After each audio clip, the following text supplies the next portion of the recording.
বিহার আপনারা দেখছেন খবর তরঙ্গ। বাজেট পেশ হলো সংসদে। কেন্দ্রীয় অর্থমন্ত্রী নির্মলা সীতারমন স্বাভাবিকভাবে জোট ধর্ম পালন করে অন্ধ্রপ্রদেশ এবং বিহারকে ঢেলে বাজেটে বরাদ্দ করলেন। যেহেতু বর্তমানে বিজেপি সরকার ক্ষমতায় রয়েছে, অন্ধ্রপ্রদেশ এবং বিহারের দুটি দলের উপর ভর করে, তাই বিহার এবং অন্ধ্রপ্রদেশকে অনেক কিছুই দিয়েছেন। বিহারকে সেতু, এক্সপ্রেসওয়ে, মেডিকেল কলেজ, বিমানবন্দর দেওয়ার প্রতিশ্রুতি দিয়েছেন। এমনকি বুদ্ধগয়া, নালন্দার উন্নতিতেও প্রতিশ্রুতি দিয়েছেন এবং 26,000 কোটি টাকা প্যাকেজ দিয়েছেন, যাতে তারা পরিকাঠামো সহ যোগাযোগ ব্যবস্থা উন্নতি করতে পারেন। অন্যদিকে অন্ধ্রপ্রদেশকে দেওয়া হয়েছে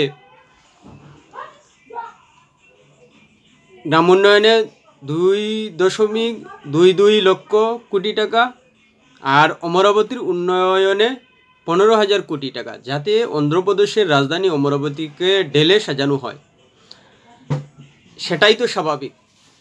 দেশের মানুষ রায় দিয়েছেন বিজেপিকে সংখ্যাগরিষ্ঠতা না দিয়ে, অর্থাৎ বিজেপি যাতে টিডিপি এবং জেডিইউর সঙ্গে মিলে সরকার টিকে থাকতে পারে, সেই ব্যবস্থাই দেশের মানুষ রায় দিয়েছেন। তাই স্বাভাবিকভাবেই বিজেপি দলের স্বার্থ বা সরকারকে টিকে রাখতে গিয়ে অন্ধ্রপ্রদেশ এবং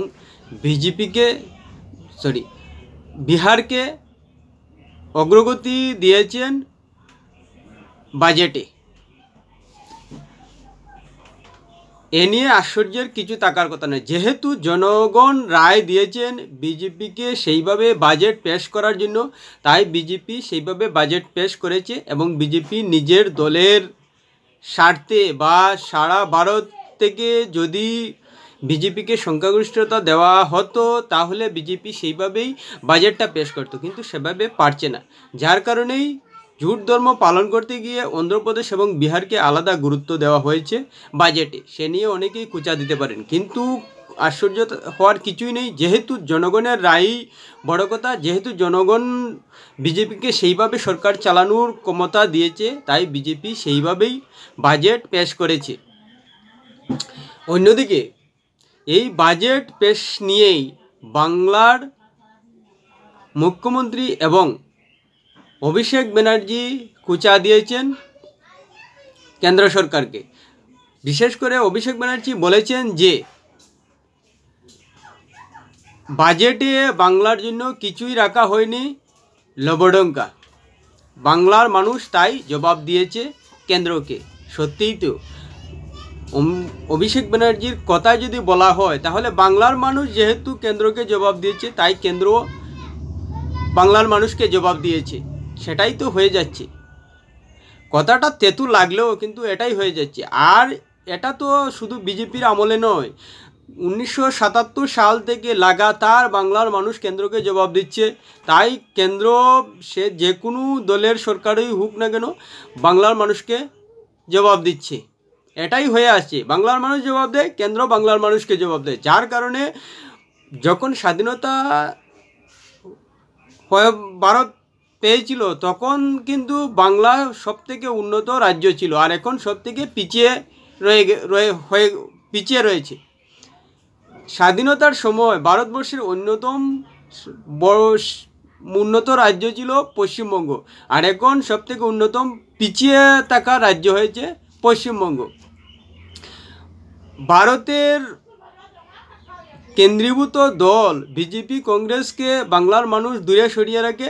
যার কারণে কেন্দ্র থেকে বাংলার মানুষকে দূরে সরিয়ে রাখা হয়, আর সেই হিসেবেই বাংলার মানুষ এখন অন্যান্য রাজ্যে যায়।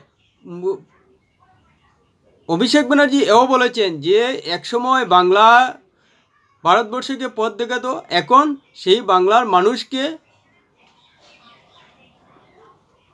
লবডঙ্কা দেখানো হচ্ছে কেন্দ্রীয় বাজেটে।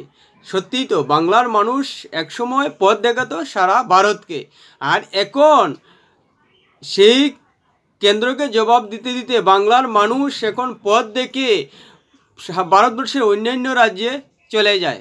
অর্থাৎ বাংলার মানুষ এখন পথ দেখে না, এখন বাংলার মানুষ পথ দেখে দেখে ভারতের অন্যান্য প্রদেশে নিজেদের জীবনের পথ দেখার স্বপ্ন দেখেন। সেটাই হয়ে গেছে। সেইভাবে কেন্দ্রকে জবাব দিতে দিতে গিয়ে নিজেরা পথ দেখাতো, এখন নিজেরাই পথ দেখে ভারতবর্ষের সারা অন্যান্য রাজ্যে গিয়ে নিজের জীবনের পথ দেখে এবং বাংলার উন্নয়ন কিভাবে আরও করা যায়, সেই পথ কিভাবে দিশা করা যায়, সেই জন্য অন্যান্য প্রদেশে গিয়ে সেই খোঁজ নেন। সত্যি অভিষেক ব্যানার্জির কথার গুরুত্ব রয়েছে যে বাংলার মানুষ পথ দেখান, কিন্তু বাংলার মানুষ এখন পথ দেখেন। অন্যান্য রাজ্যে গুজরাট, তামিলনাড়ু, কর্ণাটক এইসব রাজ্যে গিয়ে বাংলার মানুষ পথ দেখেন, পথ দেখান না। সেই হয়ে গেছে বাংলার মানুষের ভবিতব্য। যদি অভিষেক ব্যানার্জির কথায় ধরা হয়, অর্থাৎ কেন্দ্রকে জবাব দিতে গিয়ে কেন্দ্রের জবাব পেতে পেতে একেবারে নিঃস্ব হয়ে গেছে বাংলা, সেটাই কিন্তু পরিষ্কার বোঝা যায়। যার কারণে বারবার ধর্ণা দিতে হচ্ছে পশ্চিমবঙ্গের তৃণমূল সরকারকে। আর দলবাজি করতে করতে তৃণমূল এমন একটা পর্যায়ে গেছে যে প্রায় অর্ধেক মন্ত্রী নেতা জেলে চলে গেছেন। আসলে পশ্চিমবঙ্গের এমন হাল হয়েছে যে যারাই সরকারের আশেপাশে থাকেন তারাই নিজেদের আঁকের গুছাতে উঠে পড়ে লাগেন।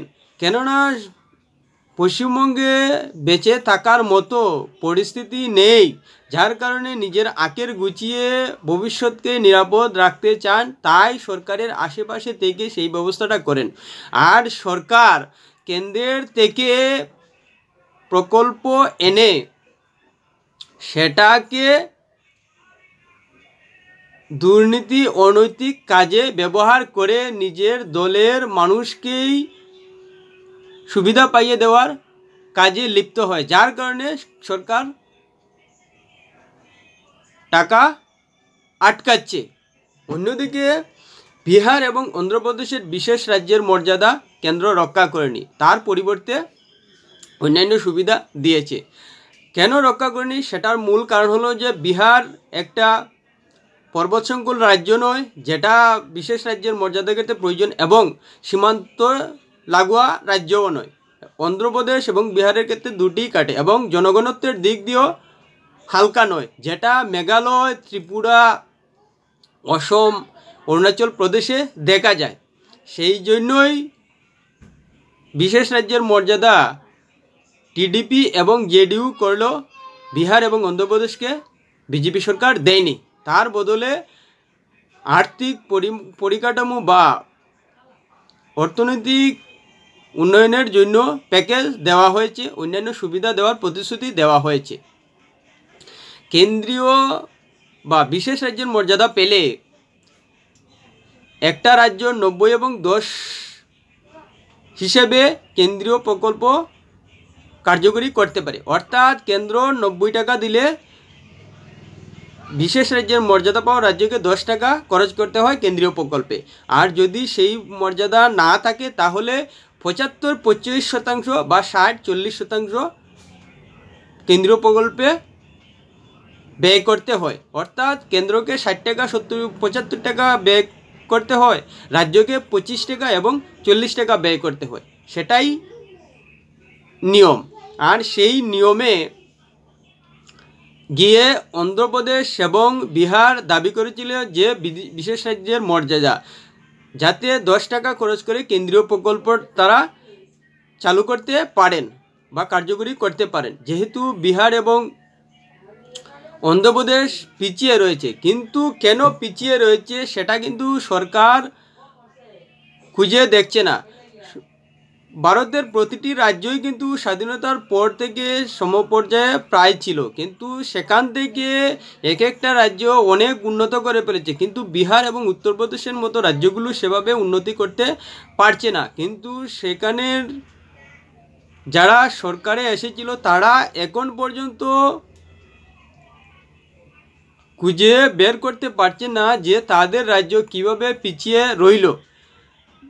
সবথেকে মূল কথা হলো যে নিজের রাজ্য কেন পিছিয়ে রয়েছে সেই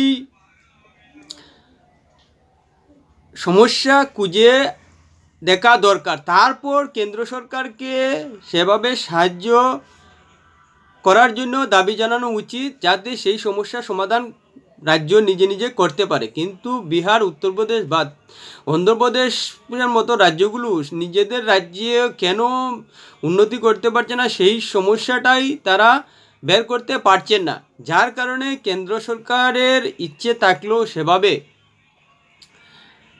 সমস্যা সমাধানের জন্য এগিয়ে আসতে পারছেন না। বিজেপি সরকার হোক বা যদি কংগ্রেসও হতো তাহলে কিন্তু সেভাবে করতে পারতো না। যদিও রাজনীতি হবে, বিরোধী দল বিভিন্ন অভিযোগ জানাবে বিজেপি সরকারের এক পক্ষপাতিত্ব নিয়ে, যেটা মমতা ব্যানার্জি বা অভিষেক ব্যানার্জি করছেন।